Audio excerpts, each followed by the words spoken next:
अभिवादन स्वीकार करिए। मैं हूं मिथिलेश कुमार और आप देख रहे हैं टाइम्स टू डिकोड। जैसा कि पिछले वीडियो में आप सभी को मैंने बताया था कि देश में जितने सारे मेजर इश्यूज होंगे उनको एक बाय एक करके डिकोड करके मैं आपके सामने आऊंगा और बताऊंगा। प्यार दिया उस वीडियो को, इसलिए धन्यवाद सब किसी को। तो आज हम बात करेंगे गवर्नमेंट के जितनी सारे पॉलिसीज जो चलाई गई थी गरीब कल्याण उत्थान के लिए, खास करके हमारे सोसाइटी, हमारे देश के गरीब लोगों के लिए जो फ़ायदेमंद परियोजनाएं थी उन सभी के बारे में आज हम बात करेंगे कि खास करके जो हमारे गवर्नमेंट ने पॉलिसीज उन सभी के लिए लाया था वो एक्चुअल में धरातल पे काम कर रहा है कि नहीं कर रहा है, उससे अभी तक जनता को क्या फ़ायदा हुआ है या फिर नहीं हुआ है, उसकी सच्चाई, हर एक सच्चाई को जानेंगे। आपको ले चलूँगा साल 2014 में, जब पहली बार नरेंद्र दामोदर दास मोदी जी वाराणसी से इलेक्शन जीत करके देश के प्रधानमंत्री बने। तब उन्होंने अपनी चुनावी मैनिफेस्टो में देश के गरीब जनता के लिए, मिडिल क्लास के लिए या फिर हायर क्लास के लिए बहुत सारी परियोजनाएं उन्होंने मैनिफेस्टो में इंगित कर रखा था और उसको अप्लाई भी करा। कई सारे परियोजनाएं चलाई उन्होंने। उनके चुनावी मैनिफेस्टो में ये था कि उनके प्रधानमंत्री बन जाने के बाद में पेट्रोल 45 से 50 रुपये प्रति लीटर मिलेंगे और डीजल 40 से 45 रुपये प्रति लीटर मिलेंगे। लेकिन रहा बात, जब वो प्रधानमंत्री बन गए, पेट्रोल और डीजल के दामों में 4 से 6 रुपये तक कम किए गए। फिर क्या ही था, हमारे यशस्वी मोदी जी, झूठे प्रधानमंत्री, ऐसा उन्होंने रिकॉर्ड स्थापित किया हमारे भारत देश में कि पेट्रोल और डीजल 100 रुपये से लेकर के 120 रुपये लीटर प्रति लीटर बेची जा रही थी। फिर हमारे देश के भोले भाले लोग और भोले भाली जनता इस मोदी सरकार में खास करके महंगाई के ऊपर जनता बोल ही नहीं पा रही है या फिर बोलना नहीं चाहती। किनके वजह से ये आपको भी पता है। आप कहीं भी जाओ अंधभक्त मिल जाएंगे और ये ऐसे जंतु हैं जो पहले नहीं मिलते थे, लेकिन अब पिछले 3, 4, 5 वर्ष से ये जंतु मिल रहे हैं। आप कहीं भी जाओ अंधभक्त मिल जाएंगे और ये ऐसे जंतु हैं जो पहले नहीं मिलते थे, लेकिन अब पिछले 3, 4, 5 वर्ष से ये जंतु मिल रहे हैं, जो खास करके जीवन जीने की जो मूलभूत चीज़ें हैं, कपड़ा, रोटी और मकान, इन सारी चीज़ों पे मोदी गवर्नमेंट ने इतनी सारे कंसेशन लगा करके रखी। फिर बोले भी कैसे, आपको पता है, आप कहीं भी जाइएगा, इनके व्हाट्सएप यूनिवर्सिटी जो खास करके मोदी गवर्नमेंट के या फिर बीजेपी IT सेल के द्वारा स्थापित किया गया है, उससे बहुत बड़े विद्वान अंधभक्त पैदा होते हैं और वो अंधभक्त आपको हर जगह दिखाई देंगे। अगर ये बोलेंगे तो उनके ऐसे तर्कों से सामना करना पड़ेगा आपको कि तथ्य से कोई दूर तक लेना देना नहीं है। ये बस हवा में और व्हाट्सएप से पढ़ करके आपको बताएंगे कि ऐसा है। खास करके मैं ये बता दूँ, ये जंतु पिछले कई वर्षों से नहीं मिलते थे, लेकिन पिछले 5-6 साल से ये जंतु मिल रहे हैं। आपके हमारे आस पड़ोस में, हमारे सोसाइटी में भी रह रहे हैं, हमारे देश में भी रह रहे हैं और मोदी गवर्नमेंट को भी चला रहे हैं। ये जंतु अभी आपको महंगाई का सपोर्ट करते नज़र आएंगे। भले ही उन्होंने कश्मीर में अभी तक प्लॉट ना खरीदी हो, लेकिन महंगाई का सपोर्ट ज़रूर करेंगे। इसमें ये भी तर्क देते हैं कि अगर शेर पाला है तो महंगा पड़ेगा ही। ये मुझे भी पता है, आप सभी को भी पता है कि अगर गधे पाल करके उसको शेर का मेकअप किया जाए तो मेकअप का खर्चा बहुत ज़्यादा आता है। तो कहीं ना कहीं महंगाई का खर्चा जो है मेकअप में जा रहा है। कोई शेर नहीं है। आप देखिएगा कुछ दिन में या फिर अभी भी कई सारे न्यूज़ टेलीविज़न के माध्यम से हमें पता चलता है, समाचार पत्रों के माध्यम से पता चलता है कि अंधभक्त कितने सारे चोरी कर रहे हैं, वो अपने अस्तित्व की लड़ाई लड़ रहे हैं। लेकिन फिर भी व्हाट्सएप यूनिवर्सिटी के द्वारा इनकी जो ब्रेन वॉश करी गई है, उसके आधार पे ये मनगढ़ंत कहानियाँ बता करके लोगों को गुमराह करते हैं, गाली देते हैं। और किसी व्यक्ति के द्वारा अगर गवर्नमेंट का विरोध किया जा रहा है किसी मसले पर, तो ये इतने ज़्यादा एग्रेसिव हो जाते हैं, ये विरोध बर्दाश्त नहीं कर पाते हैं।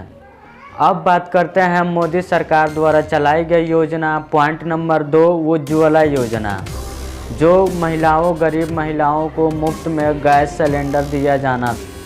1 मई 2016 को मोदी सरकार के द्वारा प्रधानमंत्री उज्ज्वला योजना की शुरुआत किया गया, जिसके अंतर्गत गरीब महिलाओं को मुफ्त एलपीजी कनेक्शन सिलेंडर दिया जाना था।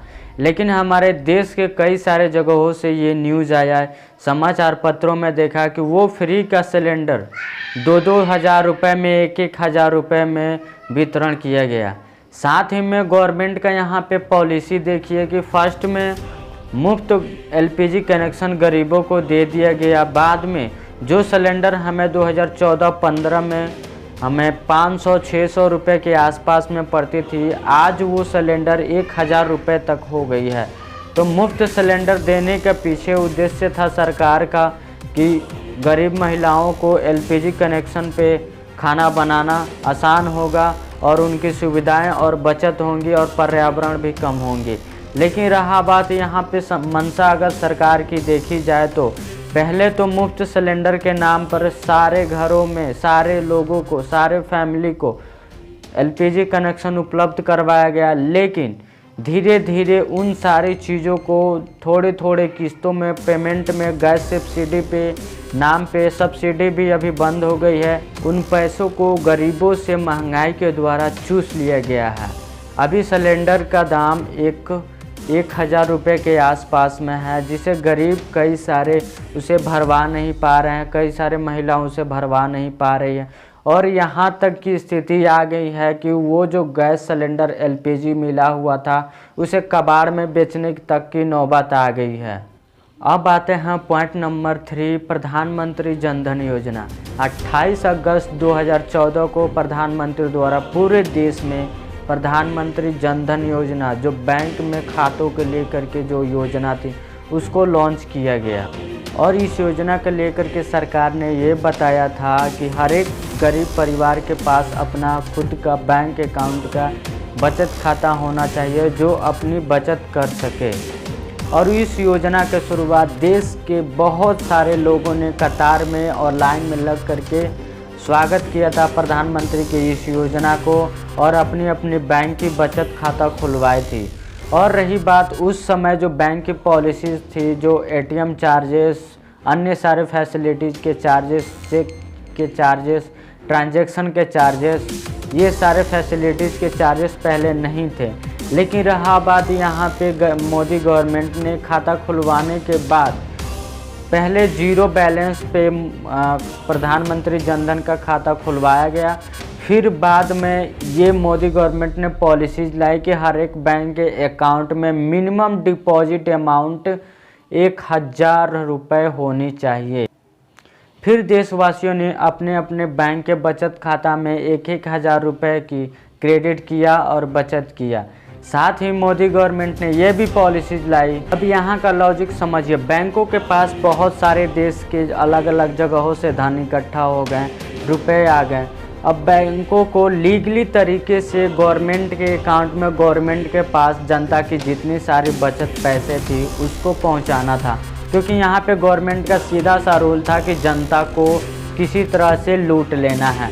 अब बैंकों ने क्या करा, धीरे धीरे जो है अपने बैंक के सर्विसेज के जो चार्जेस थे उसे बढ़ाना स्टार्ट कर दिया।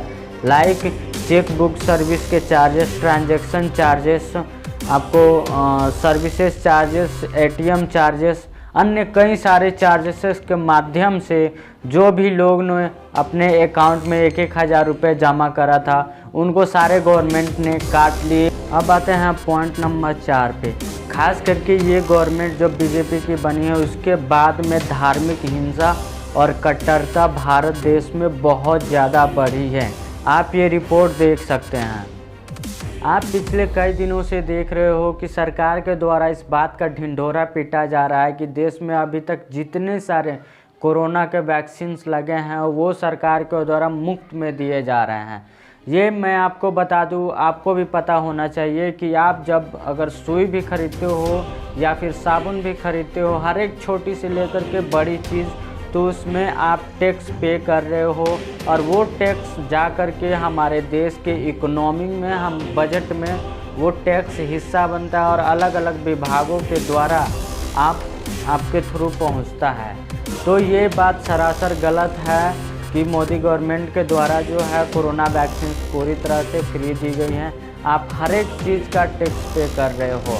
तब तो इस वजह से हमें ये भी मान लेना चाहिए कि पिछले कई सालों से हम लोग पोलियो की, मलेरिया की, अन्य कई सारी चीज़ों की, टीबी की, हम लोग अगर मुफ्त गवर्नमेंट के थ्रू दवा ले रहे हैं तो उसको मुफ्त नहीं, हम मुफ्त नहीं ले रहे हैं। हम हर एक चीज़ का टैक्स पे कर रहे हैं और गवर्नमेंट भी इसी चीज़ के लिए बनाया जाता है। आपने इसी चीज़ के लिए वोट दिया है और गवर्नमेंट बनाया है ताकि हर एक आपत्ति में, या फिर प्राकृतिक हो या फिर मानवीय हो, हर एक आपत्ति में ये सरकार की जिम्मेदारी है, ये सरकार की जवाबदेही है। इसी चीज़ के लिए गवर्नमेंट बनती है और सरकार बनाया जाता है, या फिर सरकार की चुनाव जनता के द्वारा की जाती है। ये सरकार कोई हम पे एहसान नहीं कर रही है, या फिर पिछले कई सारे जो सरकारें थीं, गवर्नमेंट थी, वो हम पे एहसान नहीं कर रही हैं, क्योंकि जनता के द्वारा चुनी गई गवर्नमेंट जो है हमारे देश की, हमारे जनता की रक्षा के लिए ही उनकी चुनाव की जाती है। वीडियो अगर सही लगी हो तो लाइक, शेयर, सब्सक्राइब जरूर करें और कमेंट सेक्शन में जा कर के अपने राय ज़रूर दें। अगर आपको किसी भी टॉपिक पे वीडियो बनवानी हो तो आप कमेंट ज़रूर करें, मैं उसको पूरी जानकारी के साथ आपको बताऊंगा। धन्यवाद।